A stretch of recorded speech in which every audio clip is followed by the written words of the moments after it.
What happens when a CEO tries to rent the cheapest car on the lot and gets treated like dirt for not looking rich?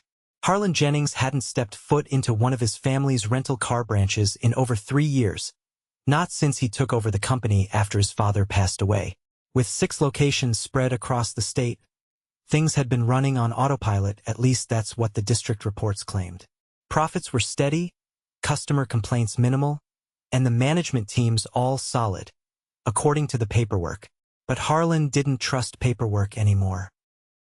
For the past month, he'd been reading scattered but troubling reviews online, nothing earth-shattering, just a pattern. A couple of customers mentioned being ignored at the counter, especially when they didn't look like they had money.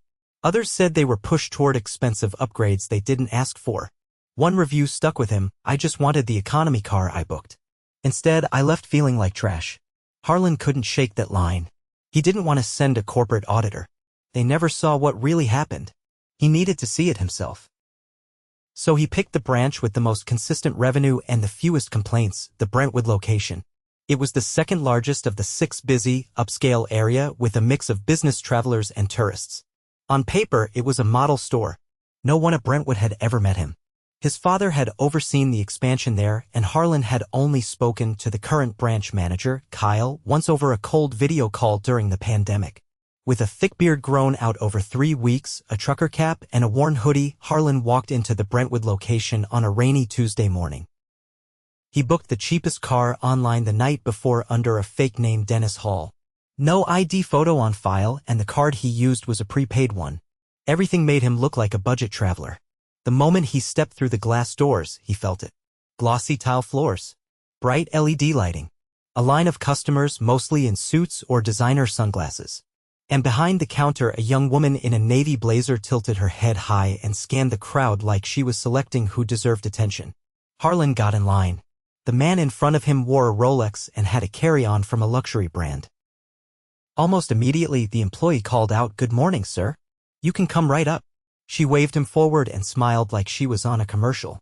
Harlen watched, silent. 2 people later, it was his turn. He stepped forward. The woman didn't even look up. 1 second. He waited. 3 full minutes passed before she finally glanced at him. "Name? Dennis Hall. I rented an economy car online." Her eyes flicked to his hoodie, then to his shoes muddy from the rain. She frowned. Okay. Let me check." She tapped a few keys, sighed, then looked up. "We actually don't have any of the economy ones left. You'll have to upgrade." Harlen kept his voice calm. "I booked it last night. Got the confirmation." "Yeah, but our lot's been super busy. Only thing left is a luxury SUV. It's $200 more a day. I can't afford that. I just need something basic." She leaned on the counter, unimpressed. "Sir, I'm just telling you what's available." A man in a pressed polo walked in behind Harlen. She immediately perked up. "Hey, Mr. Lyman. We've got your convertible already. Give me 1 second." She turned back to Harlen, voice flat. "You can wait and see if someone cancels. Or try another branch." Harlen stepped aside, went to the seating area, and watched. In the next 10 minutes, she gave 2 other walk-ins, mid-size cars. Neither had reservations. One of them even said, "Just looking for something cheap." And she smiled and said, "I can make that work." Harlen's jaw clenched. He stood up, walked back to the counter, and made eye contact. "So you do have lower-tier cars. You just didn't want to rent one to me?" She blinked. "Excuse me? I saw you give 2 people walk-in rentals. They didn't pay for luxury." She crossed her arms. "Sir, I don't have to explain our inventory to you. Either rent what I offered or leave." Behind her, a younger guy with a name tag that read Ben looked up from the side terminal. His eyes locked with Harlen's. Something passed between them, uneasy recognition. Not of identity, but of injustice. Ben hesitated, then quietly said, "Actually, we do have 2 compacts left. They just got cleared 15 minutes ago." The woman snapped her head toward him. "Ben, I told you I'm handling this." Harlen turned to Ben. "Can I rent one of those?" Ben gave a small nod. "Yes, sir." The woman turned red. "You're new here, Ben. You don't just—" "I'm not that new," he said quietly. "And I'm not lying to people." Harlen didn't smile. He just took the keys Ben handed him and said, "Thanks." As he walked out, Keys in hand, he looked back. The woman stared daggers at Ben, who stood his ground. Harlen drove the compact 4 blocks away, parked it, and sat in silence. It wasn't just favoritism. It was targeted. And that meant it might be happening at other locations too. He pulled out his phone and pulled up the internal roster. Brentwood had 6 full-time employees. If even one more was like her, that was a problem. He looked at Ben's name again. He wasn't going to let that kind of integrity go unnoticed. But first, he needed to see more. Tomorrow, he'd pose as a ride-share driver returning a car late. After that, maybe a tourist who lost their wallet. He had 5 more days left in Brentwood. And someone upstairs needed to be brought back down. The next morning, Harlen returned in a different outfit, windbreaker zipped to the neck, faded jeans, and a baseball cap pulled low over his brow. He carried a large, worn duffel slung over one shoulder and a half-empty coffee cup in his hand. His plan was simple. Act like a rideshare driver returning a vehicle late, pay the penalty, and see how they handled someone costing them time and money. He walked into the branch at 9:45, about 15 minutes after their posted return deadline. A different employee was at the counter this time, an older man in his early 40s with a stiff posture and a buzz cut. He wore the company-issued blazer, but his name tag sat crooked on his chest. It read Rick. Harlen stepped up to the counter and placed the keys down, returning the Corolla. "I'm late, I know. I'll take the fee." Rick didn't respond right away. He tilted his head, narrowed his eyes, and ran the keys through the scanner. "You're past the grace period. That's an extra full day plus late return penalty. 210 total. I figured." "Can I get a breakdown?" Rick tapped the screen twice, then turned it to face Harlen for less than a second before flipping it back. "There. Anything else? I didn't catch the line items. Could you print it?" Rick exhaled audibly. "Look, man. This isn't a hotel invoice. It's a rental return. Late is late. You want the receipt or not?" Harlen didn't push. "Yeah. Emails on the account." Rick tapped a few more keys, then turned to the printer behind him. While waiting, he muttered under his breath, always the drivers thinking they can slide in late and talk their way out. Harlen's jaw tightened, but he didn't respond. He took the receipt and walked away, settling into a corner seat near the windows. He removed a small notepad from his duffel and scribbled down the time, Rick's name, and the exact phrasing of the insult. 10 minutes later, Ben entered through the staff door carrying a stack of papers. He looked more alert than the day before, though his shoulders were slightly hunched. He caught sight of Harlen and paused for a beat, recognition flickering in his eyes. Harlen gave a small nod. Ben hesitated, then approached the coffee bar near the waiting area. As he poured himself a cup, he leaned slightly toward Harlen. "You get that car returned okay?" "Yeah. Rick handled it. Said I owed a full day and a penalty." Ben didn't say anything at first. Then he stirred in powdered creamer and said quietly, "You were 30 minutes past cutoff. There's a grace window. It's not supposed to be automatic." "Thought so." Ben's eyes flicked toward the counter. He doesn't like people questioning the fees, especially if you don't look like a corporate account. Harlen nodded slowly. "That a common thing here?" Ben gave a small shrug. "Depends who's working. Some of us follow policy. Others improvise. Management okay with that?" Ben didn't answer immediately. He sipped his coffee, watching Rick argue with a woman about a cleaning charge. Then, still facing away, he said, "Kyle doesn't look at the details. As long as the numbers are good, he signs off." Harlen stood. "Thanks for the honesty." Ben turned. "You got a real name?" Harlen gave a faint smile. "Not today." Ben gave a faint nod and returned to the back office, coffee in hand. Harlen left the branch and spent the rest of the day making calls from a nearby cafe. He kept his voice low, working through his assistant to get unfiltered transaction records for the Brentwood branch. He didn't want summaries or rolled-up numbers. He wanted individual receipts, timestamps, customer profiles, all of it. By late afternoon, a courier dropped off a sealed envelope to his table. Inside were printed records for the last 60 days. He flagged every instance of same-day upcharges, late return penalties, and cleaning fees assessed manually. The name Rick appeared too often for comfort. The next morning, Harlen returned as a confused tourist who claimed to have lost his wallet.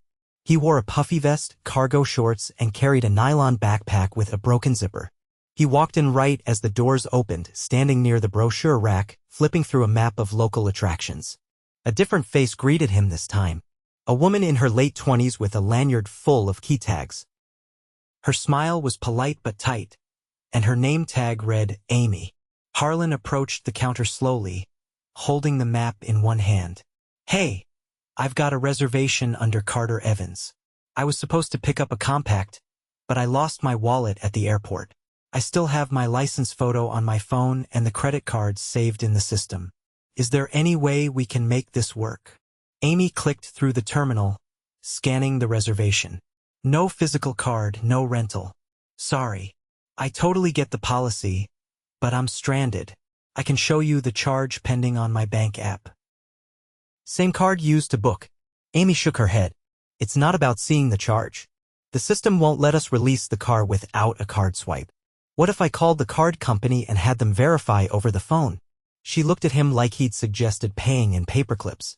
"We're not doing that. You need to have the physical card. You can come back when you find it. I don't have a way to get back here. I'm staying in a motel 15 miles out. Then maybe call someone to bring your card." Harlen didn't move. Amy glanced sideways. "Is there something else you need?" Just then, Ben entered through the back again. He saw Harlen and Amy at the counter. Amy called out before Ben could say anything. "Hey Ben, this guy's trying to pick up a car without a card. Can you back me up here?" Ben approached slowly. "Did he book online?" "Yeah, but he lost his wallet. Says he has the card saved in the system and ID on his phone." Ben looked at Harlen, then back to Amy. "There's a process for that.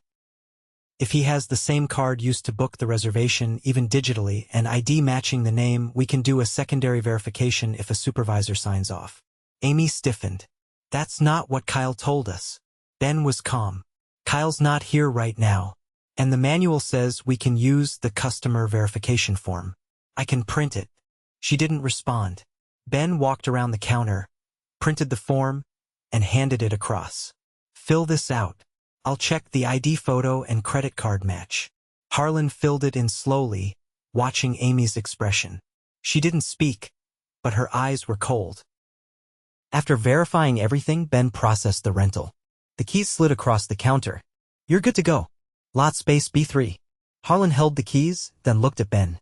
"You ever get pushback for doing things by the book?" Ben smiled faintly. "Only when the book isn't popular." Harlen left without another word.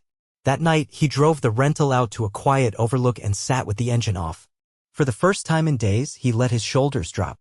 He had enough. Favoritism, unnecessary fees, policy abuse, it wasn't isolated. And Ben was the only one trying to hold the line. Tomorrow was Friday. He'd walk in at noon. No disguise. And this time, he wouldn't be asking questions. Shortly before noon, Harlen parked across the street from the Brentwood branch in the same compact car he had rented under a false name. He wore a pressed button-down for the first time all week, clean slacks, and the kind of polished brown shoes that rarely showed up on the branch floor. As he stepped out, he tucked his phone into his pocket, paused on the sidewalk, and looked through the glass storefront. The lobby was steady, 3 customers, 1 at the counter, 2 waiting. Rick stood behind the main terminal, shoulders squared and lips tight. Amy was speaking with a woman holding a child on her hip. Ben wasn't visible. Kyle, the branch manager, wasn't either. Harlen crossed the street and stepped inside. Rick didn't look up. Amy glanced over, then back to the screen. She didn't recognize him. Harlen waited beside the main desk. Nobody acknowledged him. After 20 seconds of silence, Harlen cleared his throat. Rick didn't move. "You can wait." Harlen said nothing. 2 minutes later, Rick finally turned. "You need something?" "I'm looking for Kyle."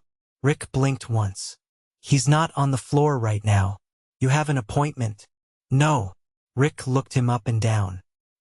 "He doesn't usually deal with walk-ins. He'll want to make an exception." Rick didn't move. Harlen held his gaze. "I'll wait." Without another word, Rick walked to the back door and disappeared. Amy didn't glance up again. 3 minutes later, a tall man with a bright blue tie and closely cropped hair stepped out. His face carried the polished look of someone used to closing conversations quickly. He spotted Harlen, walked over, and extended a hand. "You needed something?" "I'm Harlen Jennings." Kyle froze. Harlen didn't smile. I own this company. Thought we should talk. Kyle hesitated half a beat, then nodded. Right? Of course. Let's step into the office.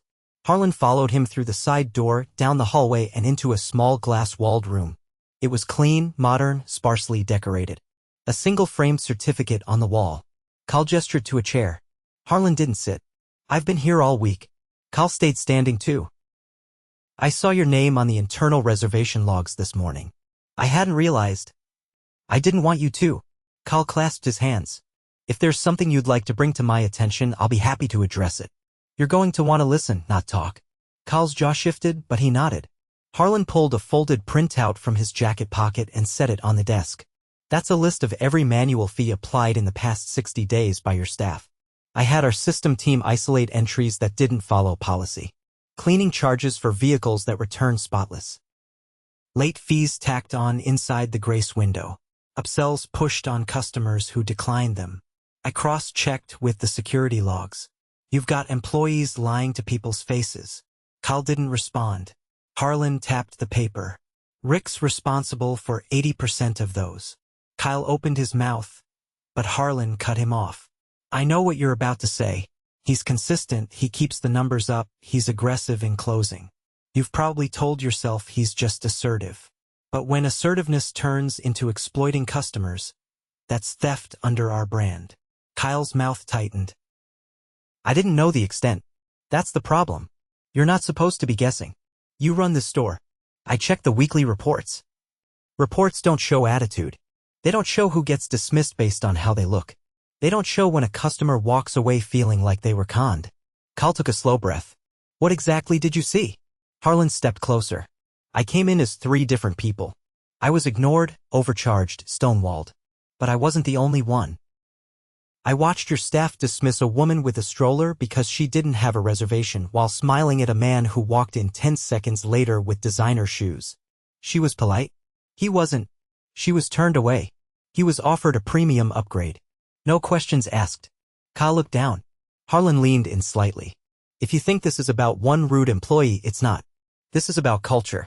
You've let people reshape the rules based on who they like. That means you've lost control. Kyle said nothing. Harlen stepped back. I want your keys. You're done here. Kyle's eyes widened. You're firing me? You're not leading. You're collecting numbers and letting the staff do whatever they want as long as the sheet looks good on Friday. That's not how we operate. Kyle stood silent for a moment, then reached into his pocket, removed a small key ring, and placed it on the desk. You'll want to speak with Ben. I already have. Harlen picked up the keys and walked out. The moment he stepped back into the main lobby, Rick looked up. The color drained from his face. Amy stopped mid-sentence. Ben, coming out of the back office with a stack of forms, halted in place. Harlen crossed the floor and stood by the counter. I'm Harlen Jennings. I own this company. Silence. He looked at Rick. You've been applying late return fees outside of policy and pushing upgrades on customers who decline. That ends today. You're finished here. Rick opened his mouth. Harlen didn't let him speak. Your conduct's been documented. You'll receive your formal termination notice by end of business. You won't be returning to this location. Rick stood frozen, then turned and walked toward the back door without a word. Harlen turned to Amy. I reviewed your transactions too. You've denied rentals to customers with valid identification and payment while bending rules for others based on appearance. That's not policy. That's profiling. Amy's eyes darted to the side. That's not how I meant it. I'm not here for explanations. You're suspended pending full review. Leave your badge at the counter. She hesitated, then unclipped her lanyard and set it down. Her hands trembled slightly as she walked out. Harlen turned to Ben. You've been following policy even when it wasn't popular.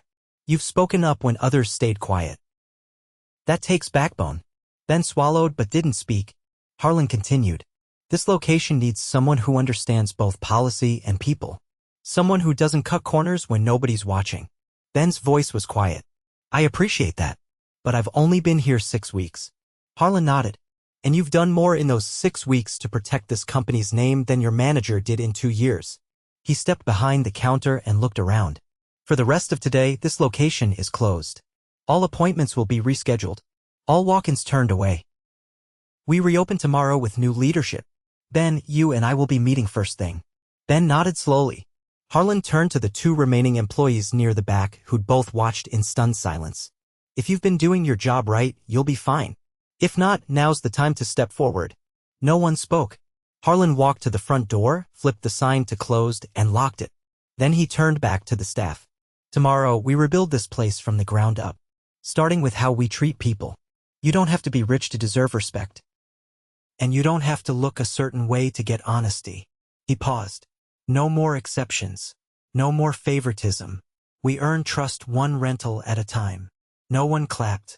No one smiled. And that was exactly how it should be. By 7:30 the next morning, the Brentwood branch was already humming. But this time it was different. There were no customers yet. The doors remained locked, blinds drawn halfway. Inside, 5 employees sat around the break room table. Some leaned forward, elbows on the wood. Others sat back, arms crossed or legs jittering. None of them reached for the coffee pot. Harlan stood at the head of the table in a charcoal button-down, sleeves rolled to his forearms. He had one sheet of paper in front of him and a pen resting across it.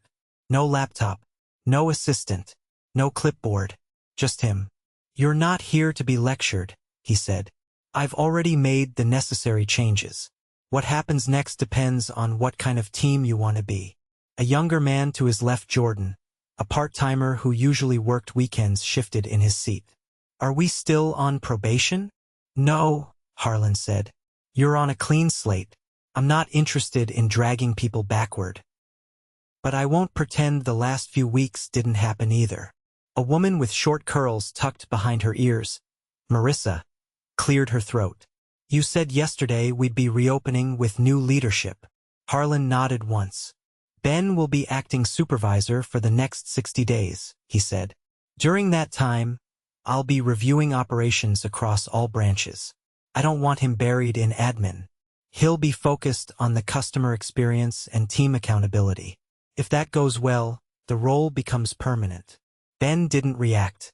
He sat straight, both feet planted, hands folded in front of him. The room gave him a few sidelong glances, but nobody spoke. Harlan reached for the pen and tapped it once on the table. There's one more thing we're doing before those doors open. Everyone looked up. We're calling back every customer who left here in the last 3 weeks with a complaint or a refund request. Each of you will be assigned a group. You'll apologize personally, ask about their experience, and offer to make it right. Whether that means a refund, a credit, or just listening. A beat passed. Jordan frowned. Even if they were in the wrong? Some people fake complaints just to get free stuff. That's not your job to decide, Harlan said. If someone walks away from this company feeling ignored or disrespected, we fix that. Period. Marissa's brow furrowed.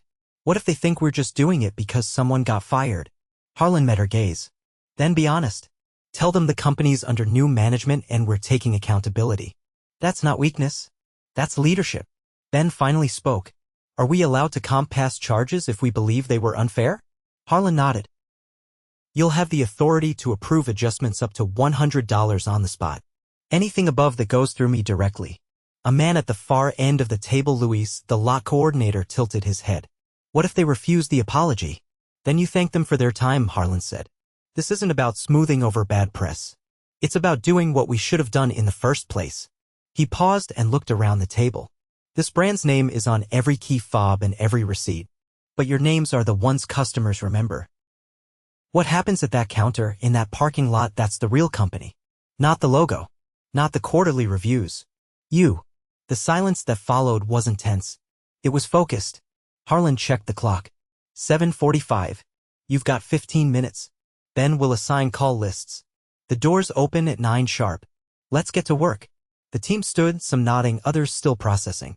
Harlan remained in the break room as they filtered out, watching the dynamic in motion. Ben moved with quiet purpose, handing out printed sheets, answering questions without hesitation.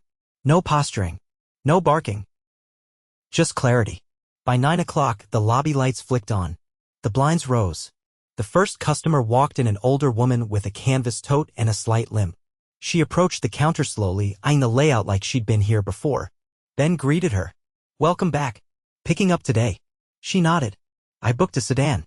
Just hoping it's not all gone like last time. Ben smiled gently. You're all set. And I'm sorry about your last visit. That shouldn't have happened. The woman blinked, surprised. No one's ever said that before. Ben didn't rush. We're working on doing things better. Thanks for giving us another chance. Harlen watched from the side, arms folded. He didn't interfere. He didn't need to. By noon, the lobby had a steady stream of customers. The counter moved efficiently, calls were being made in the back office, and the energy had shifted. Not in a dramatic way. There were no balloons. No speeches. Just steady, respectful service. At one point, Luis approached Harlen with a clipboard. Guy in space C-12 says he was double-charged last week. Wants to talk to a manager. Harlen nodded toward Ben. Send him there. Luis hesitated. You sure? He's got it. Luis walked off. Harlen stepped outside and leaned against the glass.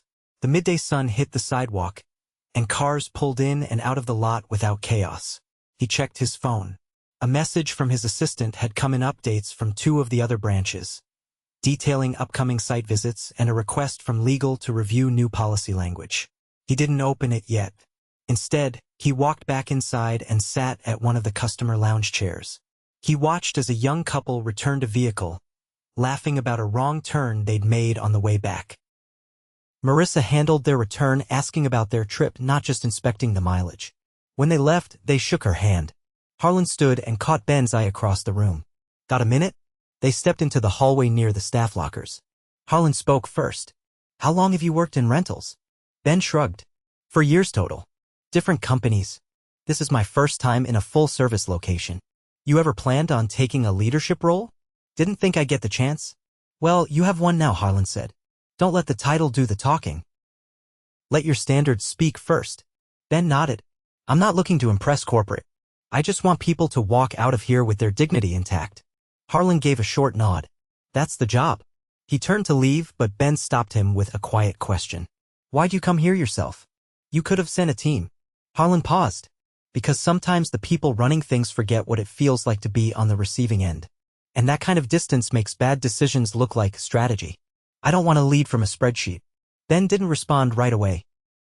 Then he said, I think people notice when leadership shows up. They should, Harlen said. If they don't, it means we're invisible. And invisible leaders don't fix anything. He left the branch without ceremony. No handshakes. No applause. No photos. Just a working team, a repaired process, and a simple rule restored: treat people like they matter. That was enough.